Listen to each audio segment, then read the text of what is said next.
Les estamos presentando Aquí se habla libertad con Pedro Urruchurtu por rcr.tv, la radio que se ve.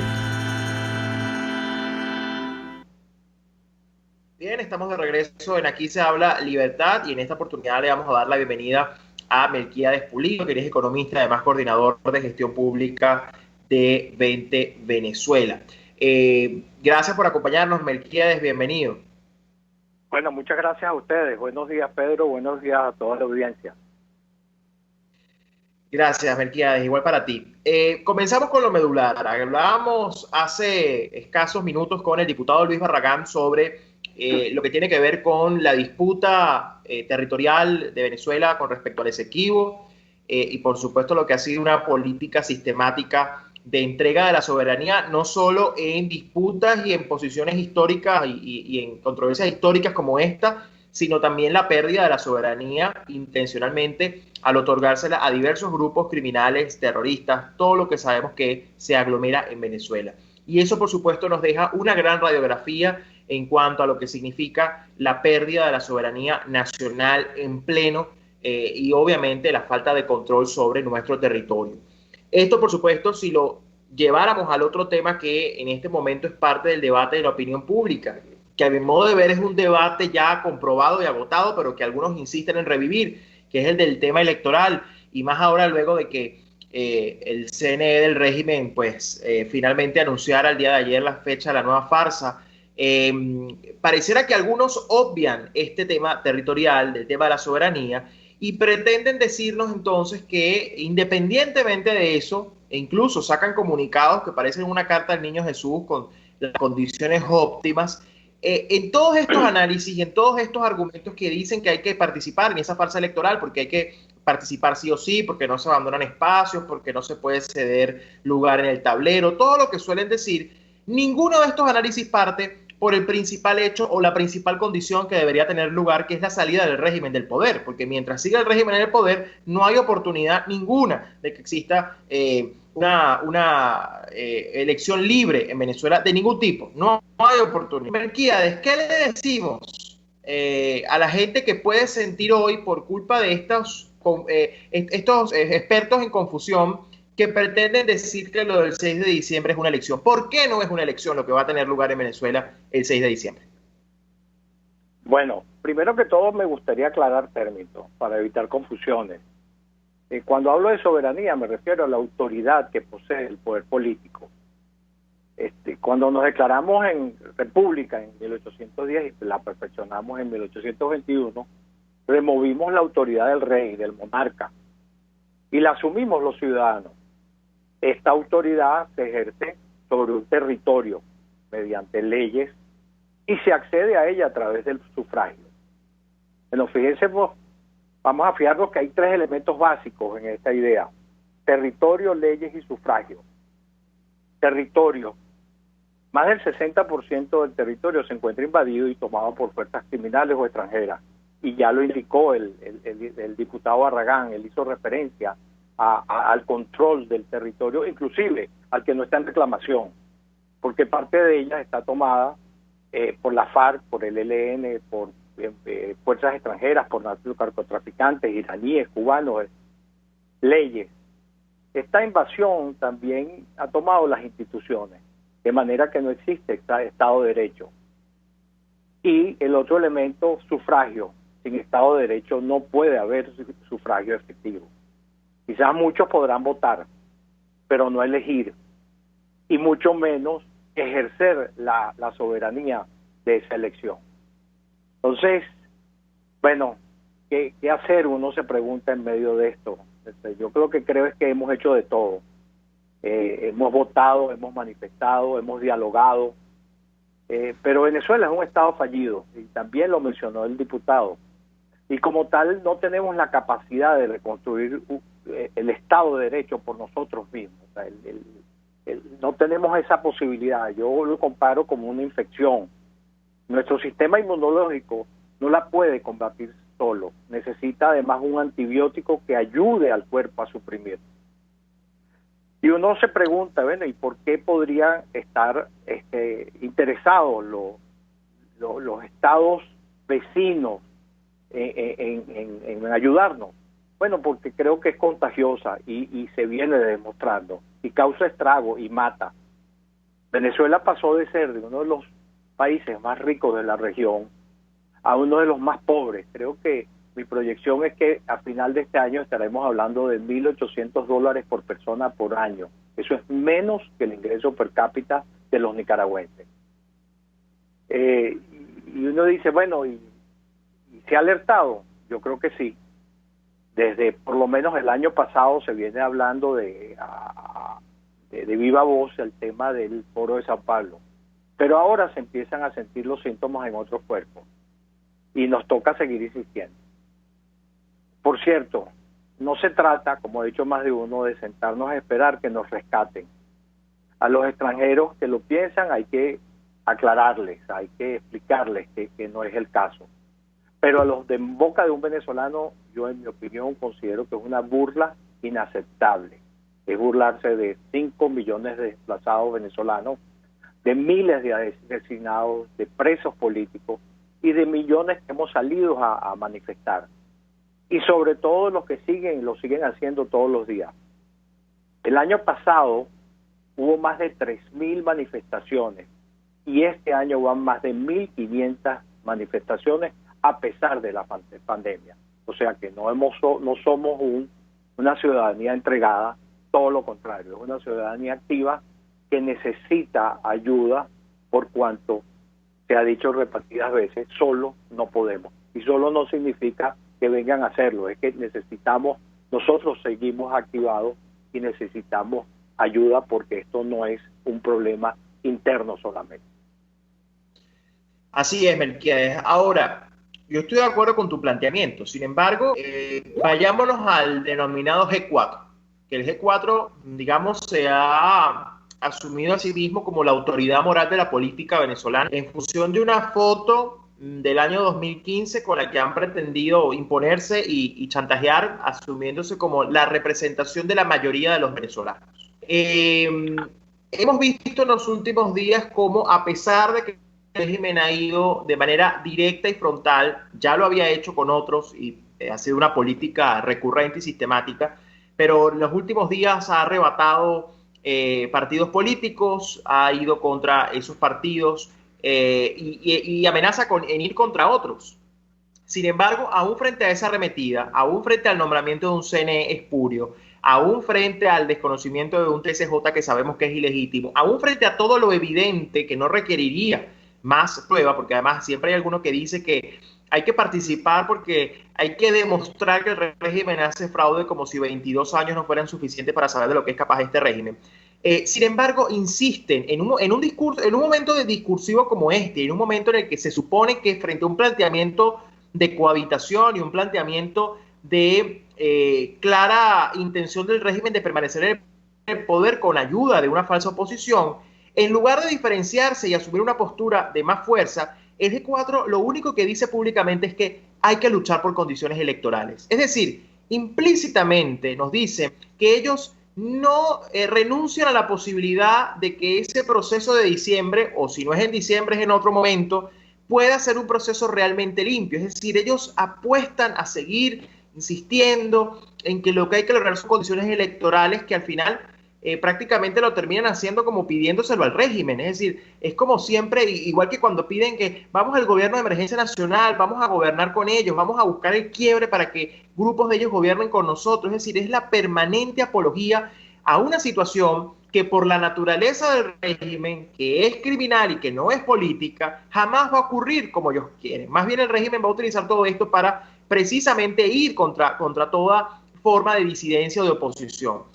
Y extraña mucho y no deja de sorprender cómo los mensajes más bien buscan casi que rogándole al régimen que acepte condiciones, cuando aquí el planteamiento debería ser un planteamiento de fuerza y de cada vez ir más bien contra el régimen con más fuerza y más contundencia. Entonces, ¿cómo manejar esto? Porque la gente, ¿qué ocurre? La gente ve lo que hace el régimen, pero por parte del G4 siente una enorme contradicción sobre cómo se actúa y sobre cómo se responde a esto. Y lo que podría significar una una burla más y una mayor frustración, porque no se están dando las señales correctas y no se está siguiendo una estrategia realmente coherente por parte de este sector, que al final capaz nos va a terminar diciendo que aquí el asunto, bueno, lo decía incluso el señor Capriles en estos días, que el problema es cómo se les ocurre hacer una elección en medio de una pandemia, como si el problema fuera el virus.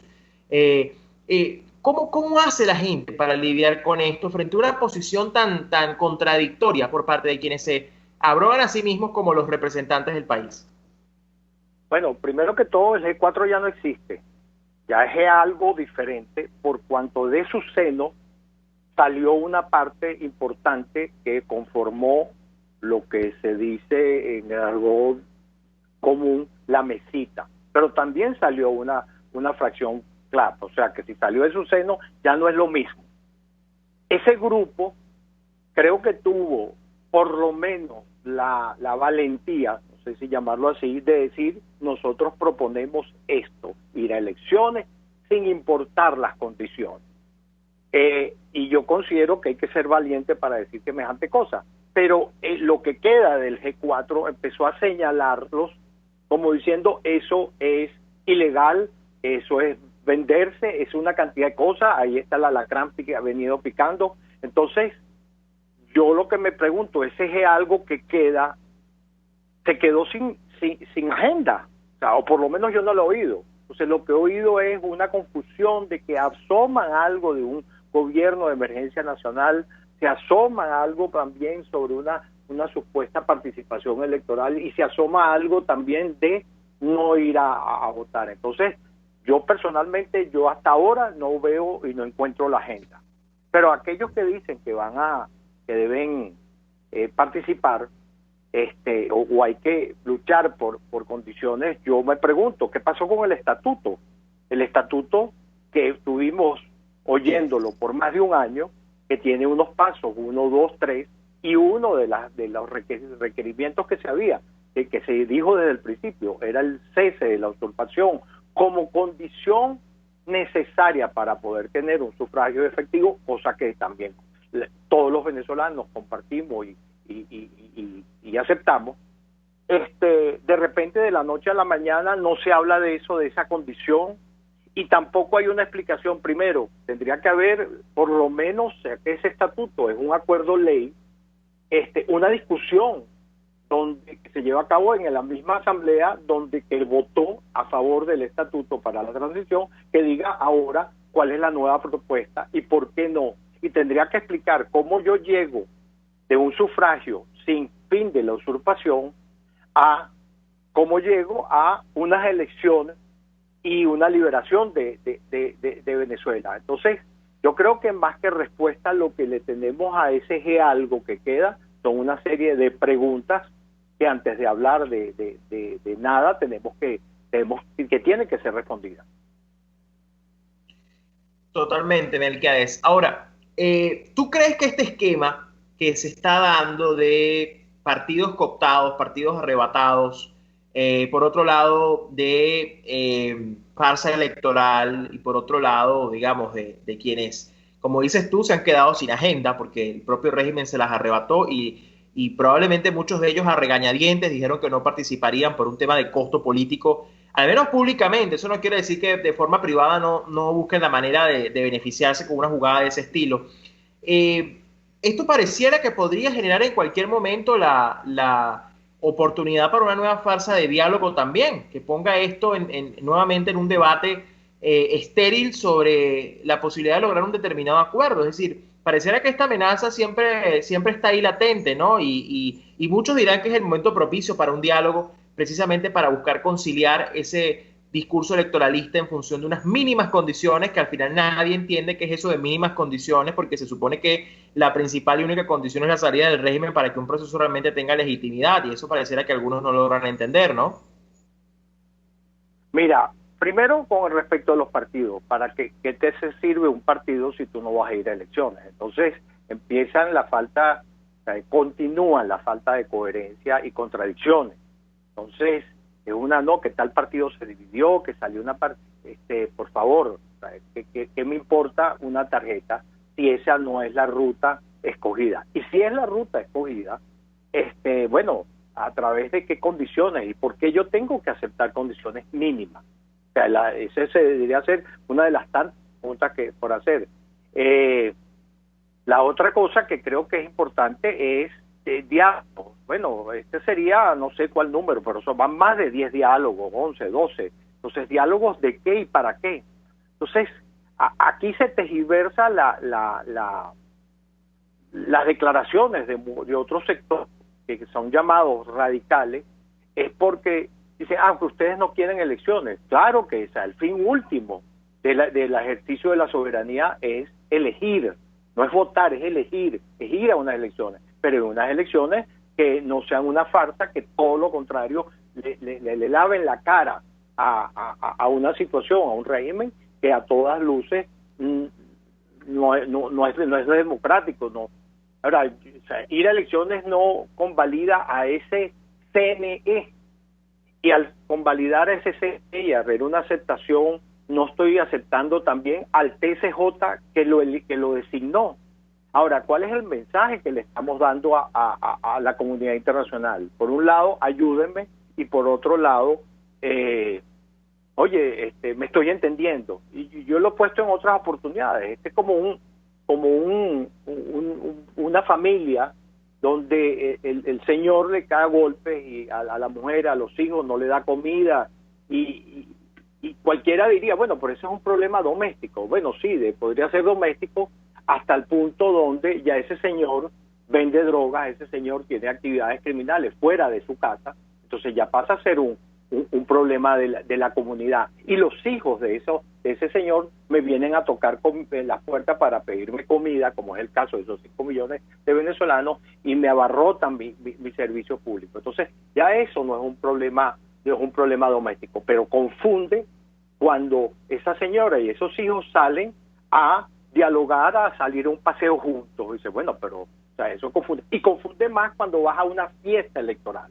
Entonces, oye, primero vamos a ponernos de acuerdo de qué se trata esto, qué es lo que necesitamos y cuáles son los mensajes que estamos dando, porque la verdad que los mensajes son realmente confusos para nosotros, ahora que entendemos lo que sucede aquí, o que creemos entender lo que sucede aquí. Pongámonos en los zapatos del mundo, de nuestros vecinos. Dicen, bueno, pero esto es lo que son, y me van a disculpar, una manada de locos. Sí, totalmente. Melquiades, nos quedan escasos 2 minutos, pero precisamente yo quisiera que frente a esto muestres el contraste. Hay una propuesta en marcha que es la OPE, la Operación de Paz y Estabilidad, de estabilización del país. Es una propuesta que claramente es un contraste con esta tesis que al final termina validando una cohabitación, ya sea por un medio o por el otro, frente a esto que al final pareciera ser la única alternativa posible, ya habiendo agotado todas las demás opciones durante tanto tiempo, que es la OPE. ¿Cómo se lo decimos a la gente de forma sencilla, clara, contundente? ¿Por qué la OPE es la única solución que nos queda a los efectos de lograr la liberación de Venezuela y la salida del régimen? Bueno, primero que todo porque los que la contrarían no quieren discutirla, ¿sabes? Porque está puesta sobre la mesa, es para discutirla. Y esto igual que viene desde el año pasado, se viene hablando del 187.11, ya eso es página pasada, pero ni siquiera se puede a un debate.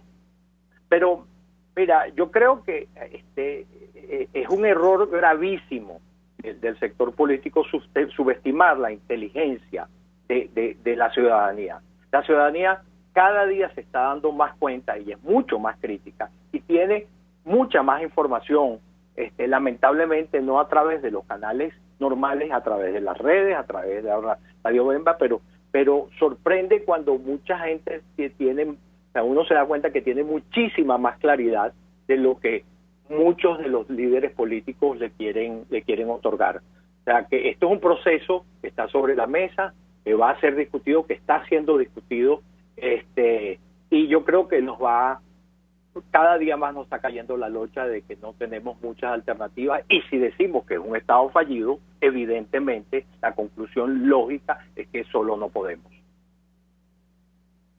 Así es. Bueno, Melquiades, muchísimas gracias por acompañarnos. Conversábamos con Melquiades Pulido, economista y coordinador nacional de gestión pública de 20 de Venezuela. Gracias por acompañarnos, Melquiades. Gracias, Pedro, gracias a la audiencia, a todos. Buenos días. Así es, amigos, bueno, llegamos al final de nuestro programa del día de hoy. Gracias por sintonizarnos, gracias por estar siempre conectados con Aquí se habla libertad y con RCR. Y nos escuchamos entonces el próximo jueves en otro Aquí se habla libertad. Chao, chao.